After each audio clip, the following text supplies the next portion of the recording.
जब मैं पहुंची हूँ तो वहाँ एक्चुअली स्थिति बहुत ही क्रिटिकल थी। 2,500-3 हज़ार लोग फंसे हुए थे मंदिर में।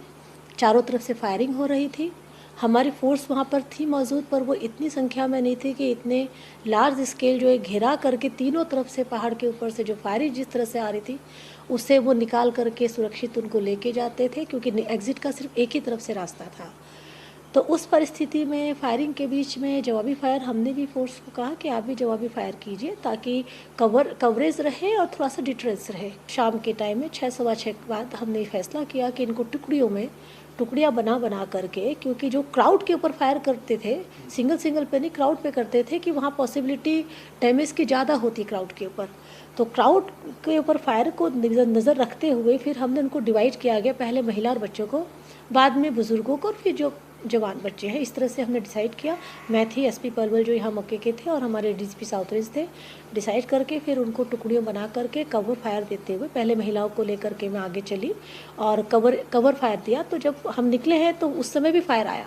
वो किस्मत अच्छी थी कि वो फायर एक गाड़ी के ऊपर लगा। तो नमस्ते साथियों, वैदिक आइडियोलॉजी में एक बार आपका फिर से स्वागत है। मैं हूं विकास आर्य। नूह मेवात में जो दंगे या एक प्रकार से कहें जो हमला हुआ हिंदू धार्मिक यात्रा पर, उसमें लगातार नई अपडेट्स आ रही हैं, लेकिन अभी तक उस प्रकार का कोई एक्शन दिख नहीं रहा है जो एक्चुअल में होना चाहिए। अब जो लेटेस्ट खबर आ रही है कि वहाँ पर जो रोहिंग्या मुसलमानों की झुग्गियाँ थीं लगभग 200 के आसपास, उनको तोड़ दिया गया है, क्योंकि वो लोग भी इस दंगे में शामिल थे। लेकिन मेरा ऐसा मानना है कि ये लोग फ्रंट में थे, ऐसा नहीं है। फ्रंट में तो कुछ और लोग थे जो ऑलरेडी वहाँ से 10, 20, 50, 100 सालों से रह रहे हैं।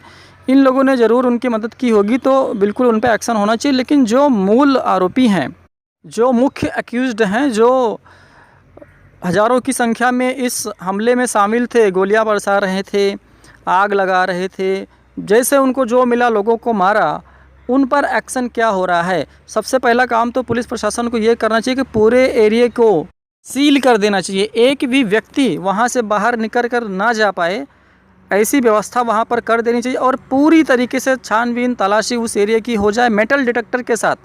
और मैं दावे के साथ कहता हूँ वहाँ पर इतने हथियार निकलेंगे, मेटल डिटेक्टर इसलिए बोल रहा हूँ क्योंकि उनको दबा दिया जाएगा ज़मीनों में या कहीं और पर। इतने हथियार निकलेंगे कि हरियाणा पुलिस को आगे हथियार लेने की आवश्यकता नहीं पड़ेगी। तो इससे डबल फ़ायदे हो जाएंगे। एक तो वो हथियार आप जब्त कर लेंगे, आगे दंगों की संभावना नहीं रहेगी या इस प्रकार के मारकाट की, और आपको हथियार भी मिल जाएंगे। लेकिन अभी तक ऐसा कुछ दिख नहीं रहा है। लोग वहाँ पर, ठीक है, लगभग 160-70 लोगों पर एफआईआर हुई है। अब कुछ लोग इससे संतुष्ट हो सकते हैं, लेकिन जो हमला हज़ारों लोगों ने किया हो, वहाँ पर आपने 160-70 लोगों पर एफआईआर कर ली, तो क्या किया आपने? कुछ नहीं किया। बाकी तो सारे वैसे घूम रहे, वो उन पर कुछ होने वाला नहीं है आगे भी। अभी जो गिरफ्तारियां, अभी जो लोग अरेस्ट हो जाएंगे वही है, उसके बाद में वो फिगर बढ़ने वाला नहीं। इसको आप नोट करके रख लीजिए। और जो गिरफ्तार भी हुए हैं उसमें अभी उन्होंने विक्टिम कार्ड खेलना शुरू कर दिया। भाई हम तो गरीब हैं, हमारे बच्चे हैं, ऐसा है वैसा है, तो वो भी सारे लगभग तो छूट के ही आने वाले हैं। अब ये तो उनको सोचना चाहिए कि जिनको आपने मारा उनके भी बच्चे थे, वो भी किसी के बच्चे थे, वो भी गरीब थे, कोई बहुत रईस परिवारों से नहीं थे। क्यों मारा जबकि उनकी कोई गलती नहीं थी? तो ये विक्टिम कार्ड अभी चल रहा है। और मुझे तो ऐसे लोगों पर घिन आती है और शर्म भी आती है कि ऐसे लोग अभी भी सोसाइटी में हैं, जो इतना सब कुछ होने के बाद में भी अभी भी सेकुलर्स हिंदुओं की तरह इन्हीं दंगाइयों का, इन्हीं हमलावरों का ही पक्ष ले रहे हैं। इतनी शर्म वो लाते कहाँ से, मुझे आज तक समझ में नहीं आया। हर एक मैटर पर जहाँ पर हिंदू विक्टिम होता है, ये सारे के सारे लोग या तो चुप बैठ जाते हैं और या फिर जो एक्यूज्ड हैं उनका ही साथ देने लगते हैं। यही इस केस में हो रहा है। ज़्यादा तो लोग चुप बैठे हैं और जो बोल रहे हैं वो एक्यूज्ड के सपोर्ट में बोल रहे हैं। हरियाणा की जो आईपीएस ऑफिसर हैं ममता सिंह, जो एडीजीपी हैं वहाँ की, यहाँ तक कि उनकी भी बाइट्स आ गई, उनका भी बयान आ गया। बहुत सारे जो लोग मंदिरों में फंसे हुए थे, स्पेशली महिलाएँ, उनकी बाइट्स आ गई हैं। सारे के सारे एक ही बात कह रहे हैं कि दंगा करने वाले कौन थे, हमला करने वाले कौन थे। एफआईआर में सब कुछ क्लियर लिखा हुआ। ये सब कुछ होने के बाद में भी बहुत सारे मीडिया चैनल और सो कॉल्ड जो बुद्धिजीवी हैं, वो सारे अभी भी इन्हीं हमलावरों के पक्ष में खड़े हुए हैं।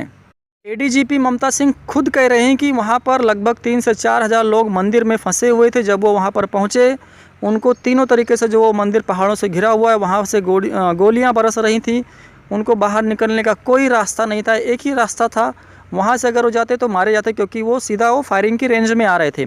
जैसे तैसे उनको कैसे भी अपनी जान पर खेल कर लोगों को बचाया गया।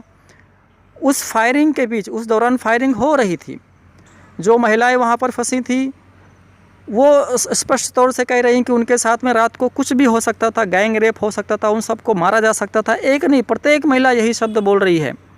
वहाँ के जो लोकल्स हैं वो भी यही बात कह रहे हैं कि मुसलमान जो है हथियार लेकर आए, पहाड़ों से फायरिंग कर रहे थे। शुरुआत इन्होंने की, हिंदू जो थे उनके पास में कुछ हथियार नहीं था, वो तो अपनी यात्रा में आए थे, धार्मिक यात्रा में जलाभिषेक करने के लिए। तो सारा कुछ प्रत्यक्ष है। इसके बाद भी बेशरम लोग अभी भी पता नहीं कौन सा सेकुलरिज्म उनके अंदर है, कौन सी उन्होंने बूटी पी हुई है कि उनको स्पष्ट कुछ दिखता ही नहीं है।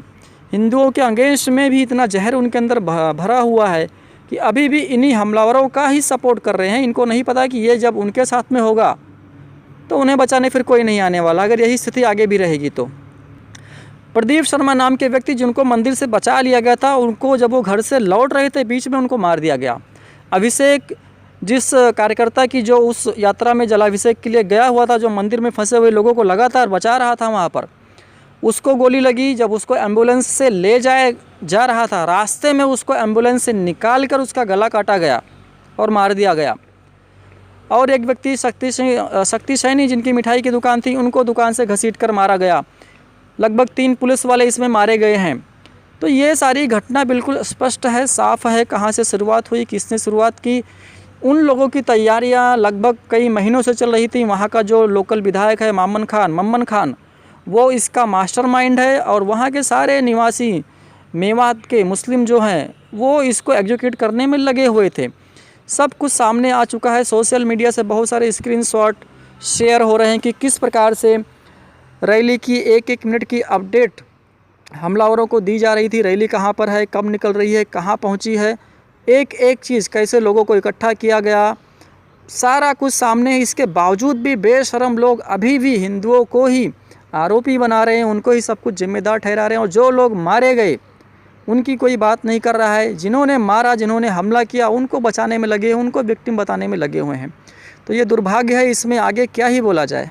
सारी घटना को ठीक उसी प्रकार से प्लान किया गया जैसे एक आतंकवादी संगठन प्लान करता है। कैसे पहले लोगों को रैली में अंदर आने दिया गया, उसके बाद में रास्ते ब्लॉक किए गए, रास्तों में गैस के सिलेंडर्स रखे गए, बसें लगा दी गई ताकि वो वापस भाग भी ना सकें, फिर उनको चारों तरफ से घेर कर मारा गया, और पूरी प्रकार से नरसंहार और बलात्कार करने की उनकी प्लानिंग थी। बस उनको रात होने का इंतज़ार था। वो तो कुछ पुलिस की टुकड़ियाँ वहाँ पर बटालियंस आ गई और लोगों को बचा लिया गया, अन्यथा क्या होता ये आज हम देख रहे होते।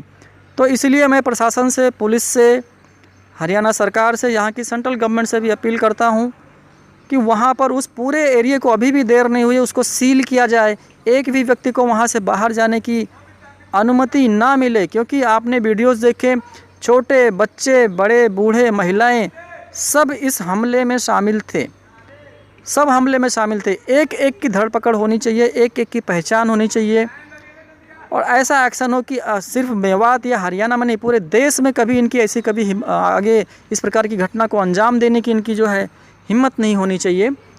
लेकिन मुझे वैसे ज़्यादा उम्मीद नहीं है इस सरकार से, बीजेपी सरकार से या खट्टर सरकार से, क्योंकि ये सारे के सारे आरएसएस से आते हैं, और आरएसएस जिसको मैं कायरों का संगठन मानता हूँ, तो ये कायरता उनके अंदर भी भरी हुई है।